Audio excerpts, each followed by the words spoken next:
Hello guys, সকাল সকাল উঠে চলে আসলাম আমার মাছের ঘেরে। এই সকালে ওঠার কারণ হচ্ছে ঘেরে চিংড়ি মাছ ধরার জন্য যে দড়ি পাতা আছে সেটি আমাকে ঝাড়তে হবে। সেটি ঝেড়ে মাছ সংগ্রহ করে এই মাছ সোজা বাজারে নিয়ে যেতে হবে। বাজারে মাছের আড়ত আছে, সেখানে বিক্রি করতে হবে। তো আজকে আমি আপনাদের দেখাবো যে আসলে ঘের শুধু করলে হয় না, তার পিছনে শ্রম দিতে হয়।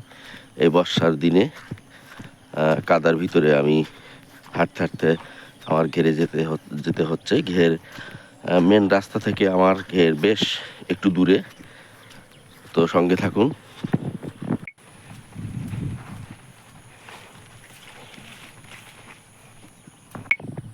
চলে আসলাম আমার মাছের ঘেরে। আমি এবার ঘেরের ভিতরে নেমে যাব।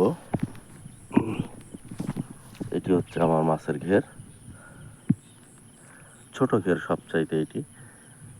এছাড়াও আমার আরও 4টি ঘের আছে, সেটি হচ্ছে অন্য জায়গা। সেখানে আমার বাবা ঘেরের মাছ দৌড় ঝাড়তেছে, মাছ সংগ্রহ করে সেটি আবার আমি একসাথে করে মাছের আড়তে নিয়ে যাব। তো আমি এখন মাছের দড়িগুলো ঝাড়বো, আপনারা দেখবেন।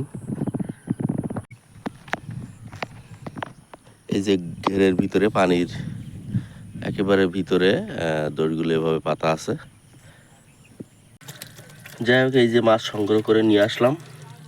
পানির ভিতরে একা ভিডিও করা সম্ভব হয়নি, এজন্য ভিডিও করতে পারিনি। এই যে মাছ সংগ্রহ করে নিয়ে আসছে, এগুলো আমি এখন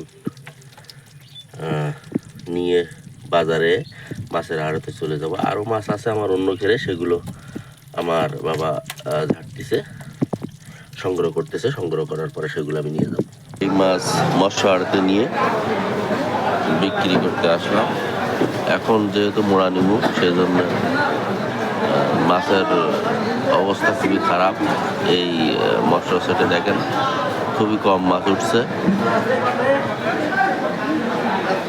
যাই হোক, এই হচ্ছে একজন মাছ চাষির সকালের গল্প। সকলকে ধন্যবাদ। ভিডিওটি ভালো লাগলে আমার চ্যানেলটি সাবস্ক্রাইব করবেন।